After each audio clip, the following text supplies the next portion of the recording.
አውቃለሁ ሲል 8ቱን በሮች ማወቅ ይገባዋል። እነዚህም ጃቫ ጌት፣ አዲሱ በር፣ የደማስቆ በር፣ የሄሮድስ በር፣ የአንበሶች በር፣ የሄኖክ በር፣ የዳዊት በርና ዘጎለን ጌት ወርቃማው በር የሚሉት ናቸው። ኢየሩሳሌም የምድር መካከል ናት።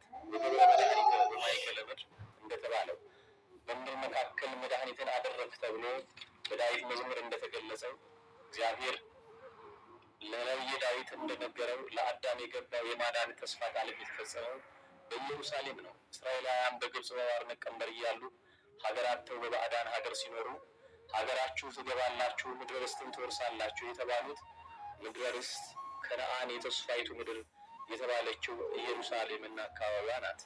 ሰማያዊቷ ኢየሩሳሌም ግን መንግስተ እግዚአብሔር ናት። አይነ ከርም ከተማ ነው። ካህኑ ዘካርያስ በአይነ ከርም 2 ቤቶች ነበሩት ይባላል። ይህም የበጋና የክረምት ቤቶቹ ይባላሉ። እመቤታችን ቅድስት ድንግል ማርያም ትኖርበት ከነበረው ከናዝሬት መጥታ በአይነ ከርም ኤልሳቤጥን ጎብኝታታለች። ይህ ስፍራ እመቤታችንና ኤልሳቤጥ ሰላምታ የተለዋወጡበት ቦታ ነው። ኤልሳቤጥም የማርያምን ሰላምታ በሰማች ጊዜ በታላቅ ድምፅ ጮኻ እንዲህ አለች፣ የጌታዬ እናት ወደ እኔ ትመጣ ዘንድ እንዴት ይሆንልኛል? የሰላምታሽ ድምፅ ቢሰማ ጽንሱ በማኅፀኔ በደስታ ዘለለ አለቻት። እመቤታችንና ኤልሳቤጥ ሰላምታ የተለዋወጡበት በዚህ ቦታ ነው። እመቤታችን ቅድስት ድንግል ማርያምም ጸሎተ እግዝእትነ ማርያምን የጸለየችው በዚህ ቦታ ነው። ይህ ስዕል እመቤታችንና ኤልሳቤጥ ሰላምታ ሲለዋወጡ ያሳያል። በዚህ ቦታ ካቶሊኮች ቤተክርስቲያን አንጸውበታል። እነዚህ የምናያቸው ጽሑፎች የእመቤታችን ጸሎቶች፣ ጸሎተ እግዝእትነ ማርያም በዚሁ ስፍራ ተጽፎ በተለያዩ አይነት ቋንቋዎች እናየዋለን። ምቁዋመ ማርያም፣ የማርያም መቆሚያ። ይህ ስፍራ ጌታ ከተሰቀለበት በስተቀኝ ነው። ቦታው ምቁዋመ ማርያም ወይም የማርያም መቆሚያ እየተባለ ይጠራል።